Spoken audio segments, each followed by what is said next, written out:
Olá, amigos e amigas do canal. Sou o professor Edgares Manioto, filósofo, e hoje vamos falar de Guerra Futura, um subgênero da literatura especulativa.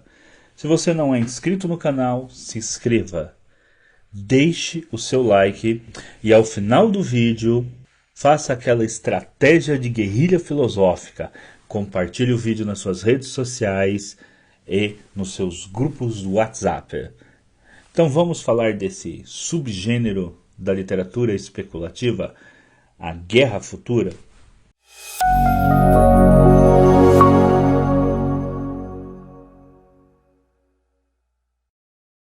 De acordo com Roberto de Souza Caus, neste livro aqui, é um livro que eu super indico para quem quer entender sobre ficção científica, fantasia e horror no Brasil, de 1875 a 1950, mas aqui o Roberto também trata de diversos conceitos e fala da ficção científica como um todo.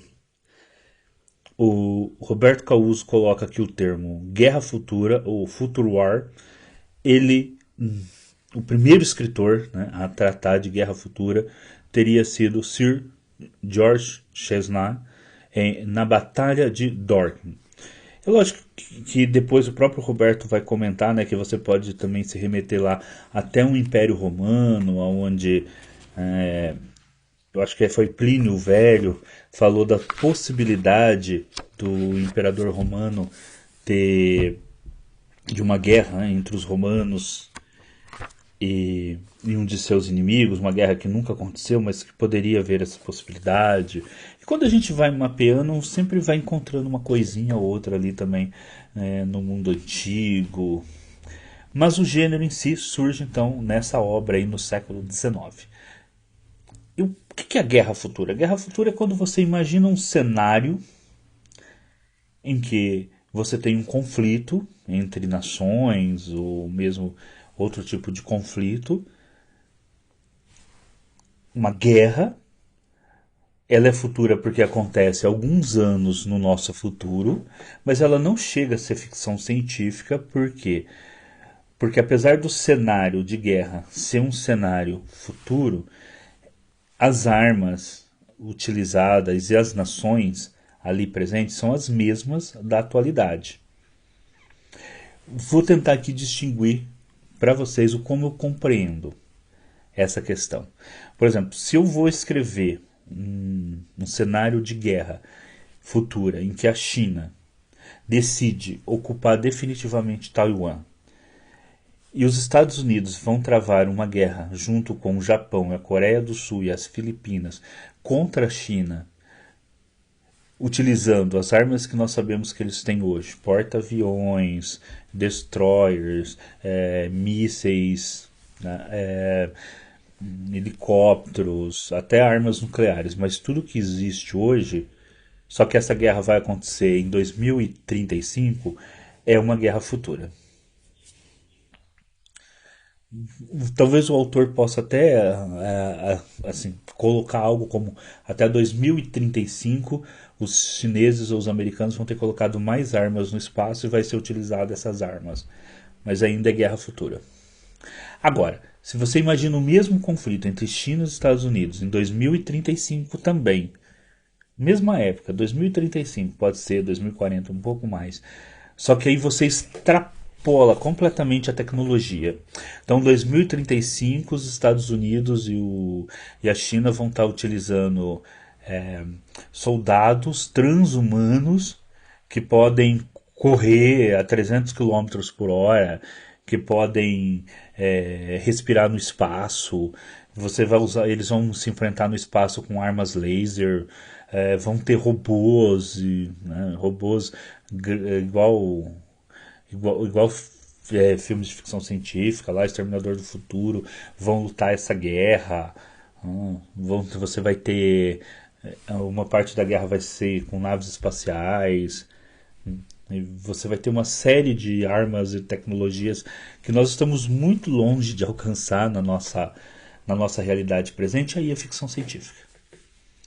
Aí é ficção. Aí você tem um outro gênero que é a ficção científica, da literatura especulativa, que é a ficção científica. Aí você vai ter robôs, você vai ter A gente sabe que nós vamos ter uma inteligência artificial mais desenvolvida até 2035. Mas vai ser bem diferente, mas provavelmente nós não vamos ter em 2035 um robô tipo Exterminador do Futuro lutando no campo de batalha. Nada na ciência nos diz que nós vamos ter que vai haver uma evolução tão disruptiva assim em 10 anos. O cenário da guerra entre esses dois países pode vir a acontecer, mas as armas utilizadas não vão ser muito diferentes da que nós vão ser as mesmas de hoje, talvez um pouquinho, como por exemplo os Estados Unidos começou a fabricar um novo tipo de avião, que inclusive provavelmente só vai sair em 2035 primeiro. Né? Porque basta você pegar, por exemplo, o Gripen, que o Brasil comprou da Suécia, olha a demora que é para entregar esses caças. Então, a gente sabe que e talvez em 2035 o nosso submarino nuclear já esteja pronto. Mas em 2035 o Brasil não vai ter naves espaciais para lutar no espaço. Mas se eu escrevo uma história que em 2035 o Brasil tem naves espaciais para lutar no espaço, ou a China com pessoas, aí é ficção científica. Aí já não adentra a guerra futura. Então aí já é ficção científica. Agora eu quero tratar com vocês nesse primeiro vídeo sobre guerra futura. Nós vamos ter outros. Eu quero partir de um texto do Jacques Berger chamado Seis Futuríveis. Futuríveis é o termo que o Jacques Berger utilizava para guerra futura. Então, para ele, futuríveis e guerra futura seriam sinônimos. Eu nunca vi outro autor usar o termo futuríveis. Inclusive, eu tenho trabalhado num texto sobre guerra futura, que mais tarde eu posso aqui revelar para vocês por que eu estou trabalhando sobre esse texto, porque eu não conversei, né, com o editor se eu poderia falar ou não, mas eu estou trabalhando num texto sobre guerra futura. E esse texto foi publicado no Brasil, Seis Futuríveis, na revista Planeta, número 22, em junho de 74. Olha, bem antigo. E talvez tenha sido escrito ali mesmo em 74 ou um pouco antes. Não dá para saber, e na revista não trazia não trazia a data original do texto, e eu também não consegui encontrar. Mas deve ser ali no começo dos anos 70, final dos anos 60, que esse texto foi escrito pelo Jacques Berger. O Jacques Berger ele é conhecido no Brasil principalmente por esse livro aqui, O Despertar dos Mágicos, que é um livro que traz também muita ficção científica aqui no meio, né? Inclusive trechos de contos de ficção científica. Por exemplo, Arthur Machen, que é um escritor de terror cósmico. A primeira publicação de Arthur Machen no Brasil foi um trecho do livro, de um conto dele aqui neste livro. O Despertar dos Mágicos. Eu tenho um vídeo falando sobre isso, inclusive aqui no canal. Foi aqui no Despertar dos Mágicos. E aqui também tem contos inteiros do Arthur C. Clarke, tem trechos de outros livros de ficção científica, e o autor aqui mistura teorias, né, do realismo fantástico com contos de ficção e tudo mais. É um livro que eu gosto muito. Tá? É um livro de especulações.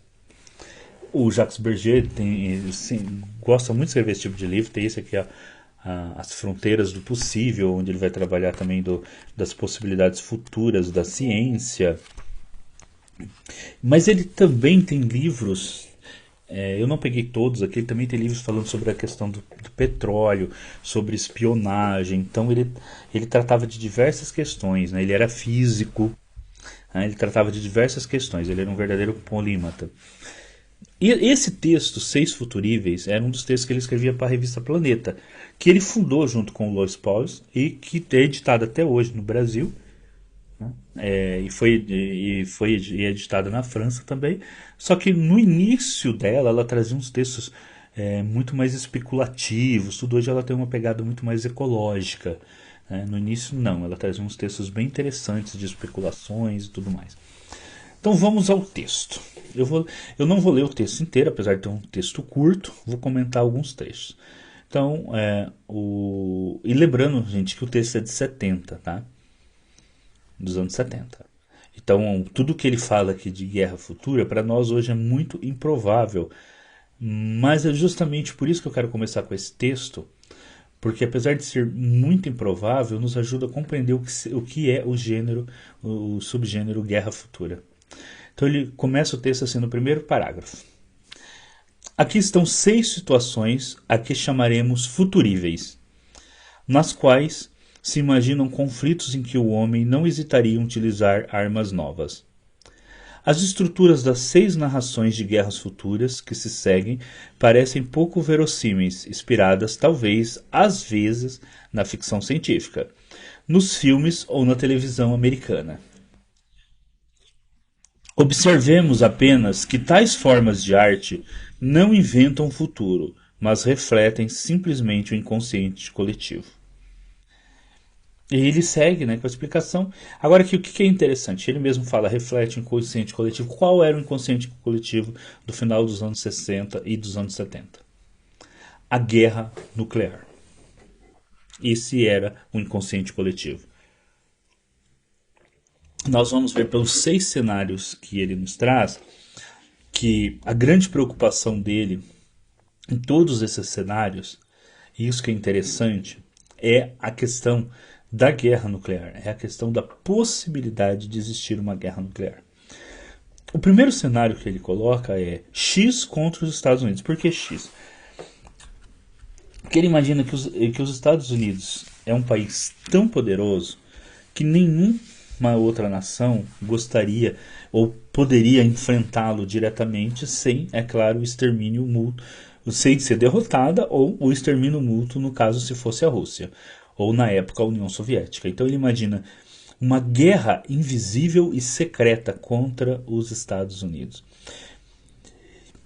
E apesar dele se utilizar, e ele utiliza algumas, ele fala de algumas armas utilizadas neste conto, neste conto não, nesse ensaio, né? Ele não é um contista, ele está escrevendo em forma de ensaio. Ele escreve então que essa guerra invisível é travada de forma que, primeiro, eles tornam popular nos Estados Unidos uma espécie de droga chamada STP, que vai viciar a população norte-americana. Depois, colocam toda a rede elétrica americana em pane, contaminam as colheitas e vão provocando vários desastres, vários ataques que, por fim, os americanos vencem. Os Estados Unidos conseguem reverter isso, mas essa guerra provoca grandes perdas para eles. Agora, quando a gente lê esse ensaio, quando a gente lê esse pequeno ensaio e pensa em guerra futura, a gente percebe que o autor aqui ele está falando de coisas que hoje nós entenderíamos como terrorismo e guerra híbrida. E também, no caso de desligar a pane elétrica, né, também é como cyberguerra, como guerra eletrônica. Que hoje você tem essa possibilidade de um ataque com vírus desligar toda a... uma vez que todo o sistema elétrico de um país esteja conectado, você pode derrubar todo o sistema elétrico de um país, né, se utilizando de um vírus, através de guerra cibernética. Você poderia fazer isso. Em vários momentos aqui de sabotagem que ele coloca, ou mesmo de convencimento da população interna do país, né, de que o seu governo não pode resolver os problemas que estão ocorrendo, você tem aqui questões tanto de atos terroristas quanto da chamada guerra híbrida. Então, veja, ainda que o cenário mudou muito desde a época, se você pega o ensaio no geral, ele está falando de algo que é possível. Ele está falando aqui de uma soma entre ataques terroristas, guerra híbrida e cyberataques, né? Uma guerra cibernética. Todo esse cenário que ele apresenta neste ensaio é possível hoje ser desenvolvido. E ele diz isso, seria o cenário mais provável para você atacar uma superpotência, já que com uma guerra direta seria muito pouco improvável. E nós vimos isso acontecer com ataques, com um grande ataque terrorista, né? O, feito pelo Osama Bin Laden contra os Estados Unidos, feito pela Al-Qaeda contra os Estados Unidos, né? No 11 de setembro. Então, nós vimos isso acontecer. Lógico, ele não está falando aqui de torres, ele não está falando de um ataque com um avião, não está falando nada disso. Mas ele está falando justamente que este tipo de ataque seria o mais provável contra um país que é tão poderoso como os Estados Unidos. O segunda, o segundo ensaio ele vai falar, e esse é um dos que eu acho menos provável, né, de uma guerra civil entre o norte e o sul da Grã-Bretanha. Ele fala Grã-Bretanha e ele começa falando dos motins da Irlanda do Norte. Né? Não fica muito claro no texto se ele está falando de norte e sul da Inglaterra ou se ele está falando especificamente da Irlanda do Norte e da Escócia contra a Inglaterra, que seria um pouquinho mais factível. E nesse sentido, é muito pouco improvável realmente uma guerra naquele cenário. Mas como na época dele estava acontecendo, né, tinha o IRA ainda, o exército republicano irlandês, né, você ainda tinha ali questões de guerrilhas e tudo mais. Para ele era provável que aquilo ali uma hora virasse uma guerra aberta. E ele fala que o Império Britânico estava num momento fraco porque estava numa operação na África. Mas dos cenários que ele coloca, é um dos cenários menos improváveis. O terceiro cenário, ele vai falar de uma possível guerra entre a Polônia e a Alemanha Oriental. Lembrando que ele está escrevendo nos anos 70. Você ainda tem ali a Polônia e a Alemanha Oriental e não a Ocidental. E ele vai dizer que essa guerra ela ocorre justamente porque a Rússia estava preocupada, né, a União Soviética, com a China, e aí meio que abandona ali as questões do leste europeu para poder cuidar das questões na China, e acaba que ela não percebe que esses dois países que estão no seu bloco de influência entram em guerra. A guerra dura 15 dias. E aqui vem a grande preocupação dele, que é a guerra termonuclear. A guerra dura 15 dias porque os dois lados decidem usar armas nucleares um contra o outro, se bombardeiam com armas nucleares. 40% da população morre nesses 15 dias e depois eles são obrigados a ser socorridos pelo resto do mundo. Tá? No cenário nosso atual, uma guerra entre Polônia e Alemanha é muito pouco provável, ainda que já houve guerra entre a Polônia e a Alemanha. É muito pouco provável. Mas o fato da gente ainda poder ter guerras nucleares entre potências nucleares, e se dois países entrassem em guerra nuclear, os efeitos que isso poderia ter. Por exemplo, se a gente levar para um outro cenário, o cenário que ele fala aqui de uma guerra de 15 dias, com uma grande destruição de cidades, com a morte de milhões de pessoas, a contaminação de regiões agrícolas, água e tudo mais, você poderia levar para um cenário de uma hipotética guerra nuclear, por exemplo, entre Paquistão e Índia, que são talvez hoje um cenário mais provável de uma possível guerra nuclear entre duas nações. O terceiro cenário, o quarto cenário que ele trabalha é a revolta siberiana. Aqui ele imagina um cenário em que devido à utilização de sóis artificiais, os russos esquentam a Sibéria, e isso faz com que a Sibéria se torne um lugar muito melhor para viver, mas também para a agricultura.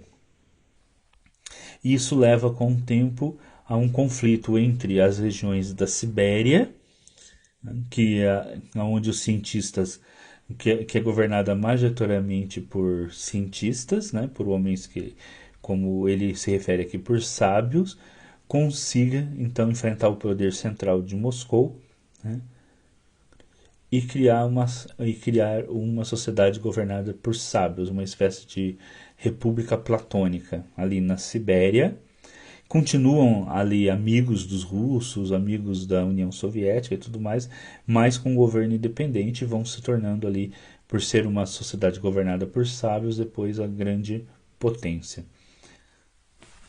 Há uma questão que ele apresenta aqui de armamentos, é que esses cientistas siberianos, sabendo que poderiam ser atacados pelo arsenal nuclear de Moscou, eles criam armas para neutralizar e derrubar esses foguetes. Eles criam um escudo espacial, aqui nos faz lembrar a questão, né, do escudo de Guerra nas Estrelas, onde eles interceptam essas armas. Então eles não usam armas nucleares contra o outro lado, mas eles interceptam essas armas. E eu vou ler um trechinho. Ao mesmo tempo, a Sibéria anunciava que poderia lançar do espaço bombas semi-orbitais contra as quais não havia nenhuma espécie de defesa, uma vez que eram invisíveis ao radar. O que vai obrigar então o governo da União Soviética a reconhecer esse governo de sábios sobre as Sibérias.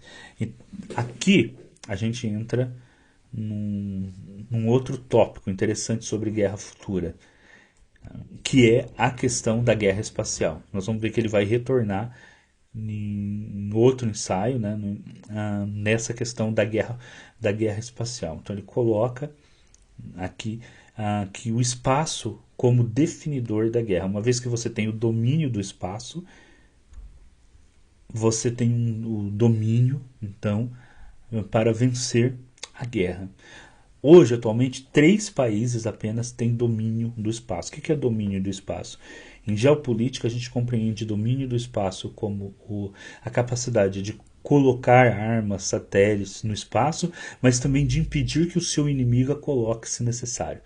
Esses 3 países hoje são os Estados Unidos, a Rússia e a China. Nenhum outro país consegue fazer isso, né? Outros países conseguem colocar satélites no espaço, mas não conseguem derrubar satélites de possíveis inimigos no espaço, negando o acesso ao espaço ao inimigo.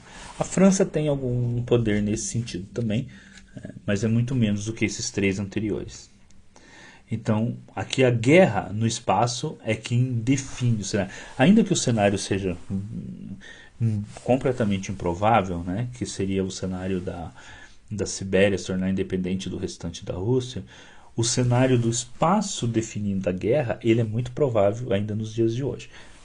Apesar que esse cenário da Sibéria contra a Rússia, ele é um cenário que foi colocado por diversos geopolíticos, não a Sibéria em si, mas um cenário que os ocidentais deveriam perseguir, que era o objetivo de fragmentar a Rússia, transformando em vários países. O quinto cenário que ele vai trabalhar é o cenário da África do Sul. Ele fala União Sul-Africana, né, da África do Sul, e a guerra dos oceanos. Então, que alguns países pretendem fazer um bloqueio contra a África do Sul para resolver as questões, então, referente ao apartheid e ao racismo. Ele não cita apartheid, ele fala racismo. Alguns países não aceitam e continuam fazendo o comércio com a África do Sul. Esses países seriam para ele Portugal, Israel e a China de Formosa, né? Taiwan. Mas a África do Sul acaba construindo um tipo de embarcação super poderosa, e essa embarcação super poderosa acaba dando vantagem para a África do Sul. Inclusive, depois a África do Sul também vai ameaçar os outros países com armas atômicas, e mais uma vez volta a questão das armas atômicas. E realmente a África do Sul é um país que teve em determinada época capacidade de construir bombas atômicas, chegou a ter 6 bombas atômicas construídas, depois eles desistiram dessa capacidade ali com o fim do apartheid. Agora, tem uma questão bastante interessante que ele coloca no fim desse ensaio, que eu acho que em termos de guerra futura é o mais fraco, porque a África do Sul derrota os ingleses, praticamente força o mundo inteiro a sua... A, a, como se eles tivessem quase praticamente derrotado o mundo inteiro. Dos futuríveis deles, de guerra futura, eu acharia um conto escrito com esse cenário seria o mais fraco, assim, porque o cenário é de uma improbabilidade muito grande. Mas ele termina com uma questão interessante, que o Conselho de Segurança da ONU muda no sentido de que os países que têm poder nuclear tenham mais votos do que os outros países. E se você for pensar, né, realmente os 5 primeiros membros do Conselho, os 5 membros do Conselho de Segurança da ONU foram 5 vencedores da Segunda Guerra Mundial, mas também as 5 potências nucleares. E hoje você tem mais países nucleares, o que leva inclusive alguns desses países, como a Índia, a querer entrar para o Conselho de Segurança da ONU. Mas você pode ver que nenhum país não nuclear faz parte do Conselho de Segurança da ONU. Mesmo países grandes como a Alemanha e o Japão, porque foram derrotados grandes economicamente, né, porque foram os derrotados, mas países economicamente também muito grandes e que estavam do lado dos vencedores, como o Brasil, não fazem parte do Conselho de Segurança da ONU.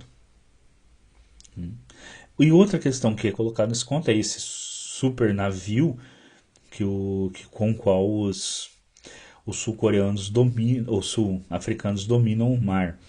Essa é uma questão interessante porque realmente o poder marítimo ele, ele pode ser negado o acesso ou você pode causar muitos estragos com uma arma disruptiva. Por exemplo, no caso do Brasil, qual seria a arma disruptiva para nós? Seria o nosso submarino a propulsão nuclear. Tudo bem, já existem submarinos a propulsão nuclear em outros países e alguns até com armas nucleares, como é o caso dos submarinos russos e dos submarinos norte-americanos.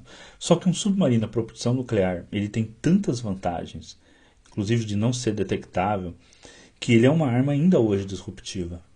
Porque o Brasil, com uma pequena frota de 5, 6 submarinos a propulsão nuclear, o Brasil poderia negar o acesso praticamente ao Atlântico Sul inteiro.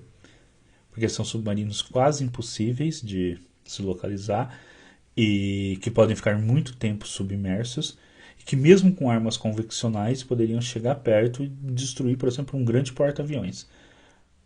E é exatamente por isso que se colocam tanto empecilho que o Brasil venha dominar essa tecnologia. Porque sabe que se o Brasil tiver o domínio dos submarinos de propulsão nuclear, o Brasil garante o seu domínio sobre o Atlântico Sul.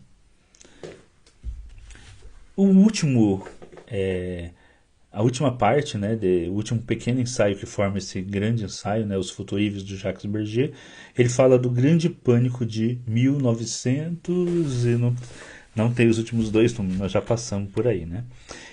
Que é a questão, de novo, da guerra espacial. Ele imagina um cenário em que as potências colocam muitas armas no espaço e depois tem uma crise entre elas e algumas dessas bombas espaciais ficam abandonadas e aí elas caem sem que eles consigam reverter que essas armas caindo, né, da órbita sem que eles consigam reverter, eles não conseguem nem fazer com que elas não caiam como lixo espacial e também não conseguem derrubá-las. Então isso provoca, apesar delas caírem 2/3 no mar, né, já que a própria Terra é coberta 2/3 por oceano, e não cair em nenhuma grande cidade, o fato dessas armas começarem a cair pelo mundo inteiro leva a uma revolta geral, não apenas contra os governos, mas apenas contra a ciência. E ataque a laboratórios e tudo mais, até que as pessoas voltam a exigir um mundo menos. As pessoas começam a querer um mundo sem tecnologia. é um, aqui, qual que é esse final do ensaio é bem improvável, né? Mas aonde tem a probabilidade interessante aqui? A questão do cenário de guerra espacial. Nós estamos marchando para um cenário cada vez mais de guerra espacial. Você tem aí os Estados Unidos já criou a sua força espacial, a Rússia tem sua força espacial, os franceses mudaram o nome da Força Aérea para Força Aérea Aeroespacial, né? As duas coisas.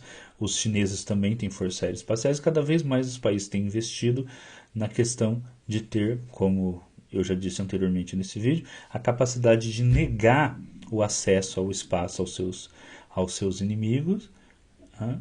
E ao mesmo tempo em que ele tem o domínio completo do espaço.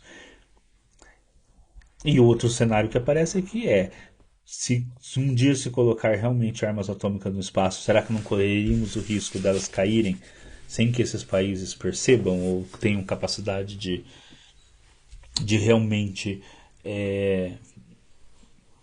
evitar esse tipo de tragédia? Então é isso. Esses são 6 futuríveis do Jacques Berger nesse texto 6 Futuríveis, publicado na revista Planeta em 1974. Esse texto, como eu disse, faz parte das pesquisas que eu estou fazendo no sentido de compor aí um texto, né, para um futuro livro de guerra futura, de coletânea de contos de guerra futura. Talvez em outro momento eu possa dar mais detalhes desse projeto, mas como eu não conversei com o editor nem nada, se poderia dar esses detalhes, não vou falar mais nada. Mas a gente vê aí, o que a gente pode, para encerrar o vídeo aqui, né, fazer umas nossas breves considerações finais. É que o Jacques Berger, ele traz cenários que para ele eram prováveis no início dos anos 70, final dos anos 60. Para nós, a maioria desses cenários hoje não são prováveis. E essa é uma coisa da Guerra Futura. Tá? A Guerra Futura ela pode se tornar ainda mais improvável do que a própria ficção científica, porque ela ocorre muito perto. Se você pegar, por exemplo, vários escritores brasileiros tinham questão, quando eu falo vários, estou me referindo, né, a basicamente o Roberto Cauzio e o Henrique Frohle. Escreveram cenários, e tem outros também, agora só que eu não me lembro o nome, mas eu vou trazer depois mais comentários sobre textos de Guerra Futura. Colocaram um possível cenário de Guerra Futura entre o Brasil e a Argentina. A partir dos anos 90, esse cenário se tornou cada vez mais improvável, uma guerra futura entre Brasil e Argentina. E foi substituído por um outro cenário, a possibilidade de uma invasão norte-americana, que é o cenário mais provável ainda hoje, da Amazônia. Uma tentativa de norte-americanos e europeus dominarem a Amazônia, que é o cenário de guerra futura mais provável para nós. Onde está o maior risco para o Brasil é a Amazônia e não mais a Argentina. Por quê? A possibilidade de um conflito entre Brasil e Argentina é tão diminuto que mesmo hoje, você tendo presidentes nos dois países que têm linhas ideológicas tão diferentes, nós temos um contato nós já temos um contato tão estabelecido entre, né, o Itamaraty e o seu similar na Argentina, né, que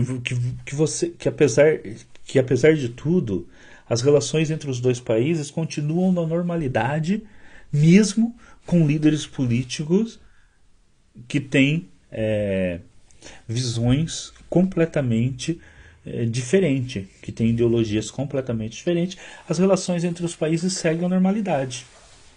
Porque relações entre os países sempre tem uma ou outra rusga ali, um acordo comercial, alguma coisa de... Mas nada que levou a um estranhamento que você pode dizer, nossa, será que o Brasil vai entrar em guerra com a Argentina? Nada desse estranhamento tão grande ocorre, mesmo com líderes políticos de linhas ideológicas tão diversas. Tamanho hoje, inclusive, é a complementaridade econômica entre os dois países. Aí você poderia imaginar outro cenário de guerra futura? Poderia para o Brasil, mas, mas o mais provável seria um conflito pelo domínio da Amazônia hoje no Brasil. Assim como o Tom Clancy, por exemplo, escreveu cenários de guerra futura dos Estados Unidos, tendo problemas com o Japão.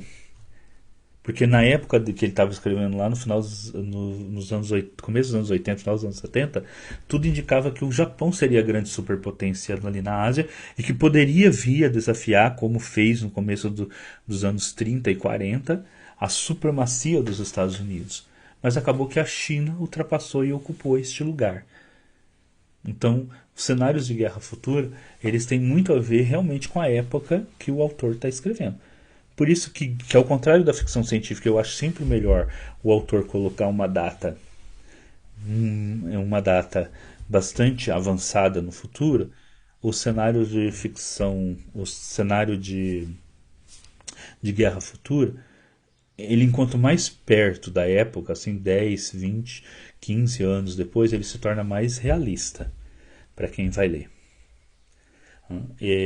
Porque uma ficção científica já não. Ficção científica, eu acho que quando o autor coloca uma data assim de 3 ou 4 anos daquilo que vai ocorrer com relação à época dele, é uma ficção científica que, que se torna ultrapassável muito rapidamente. Eu já vi autores que trabalham desse jeito, assim, que escreve a possibilidade de uma tecnologia espacial, algo bastante disruptivo, mas colocam esse cenário 5, 10 anos na nossa frente. Aí eu acho isso problemático. Mas com Guerra Futura não. Guerra Futura em que o cenário entre a publicação do texto, do artigo nesse caso, ou do livro não pode ser tão distante assim, porque o leitor que vai ler naquela época, ele justamente vai identificar, né, aquela ameaça como possível no momento que ele está lendo. É lógico que isso vai fazer com que, por exemplo, se ele passe alguns tempo, o livro de Guerra Futura, ele vai perder muito da sua força. Né? Que é o que acontece, por exemplo, aquele livro do General Hayek, a Terceira Guerra Mundial. Que ele foi publicado numa época que, inclusive, nessa Terceira Guerra Mundial, o Irã está lutando ao lado dos Estados Unidos, porque ainda estava sobre o governo do Shah. E a gente acabou de ver hoje que o Irã é um inimigo dos Estados Unidos. Também tinha a União Soviética lá, a guerra é contra a União Soviética. Então, os cenários geopolíticos, eles são muito mais mutáveis e mudam muito mais rapidamente do que grandes saltos tecnológicos. Então, você imaginar, por exemplo, uma nave espacial capaz de chegar a Júpiter, ou colônias nossas em Júpiter, em Marte, e construir um conto de ficção científica para que isso tenha acontecido daqui 10 anos, é bastante improvável. Já uma mudança no cenário geopolítico, já uma guerra, tendo o contexto geopolítico de hoje, entre a disputa entre China e Estados Unidos, esse contexto vai demorar mais. Esse contexto, ele é muito provável que daqui a 10 anos ele ainda estará acontecendo e que uma guerra entre Estados Unidos e China possa vir assim ocorrer. É lógico, se você já jogar esse cenário, uma guerra entre Estados Unidos e China, para daqui a 100 anos, aí já é muito provável que pode ter havido um colapso de um ou de outro, como aconteceu com a União Soviética. Mas é isso, pessoal. Espero que tenham gostado do vídeo. Se querem mais vídeos de Guerra Futura, comentem aí, que eu trago para vocês vídeos de Guerra Futura, tanto de autores anglo-saxões, que são os que mais trabalham com isso, mas também de outras partes, e principalmente de autores brasileiros. Nós temos diversos autores brasileiros que trabalham com contos, livros, etc., com cenários de Guerra Futura. E seria bem interessante trabalhar isso aqui no canal se você tiver interesse nesse tipo de vídeo. Sou o professor Edgar Manioto, filósofo. Deixe o like, compartilhem o vídeo e a gente se vê no próximo vídeo aqui conversando sobre um tema filosófico, literário ou científico do interesse de todos nós. Então, até o próximo vídeo.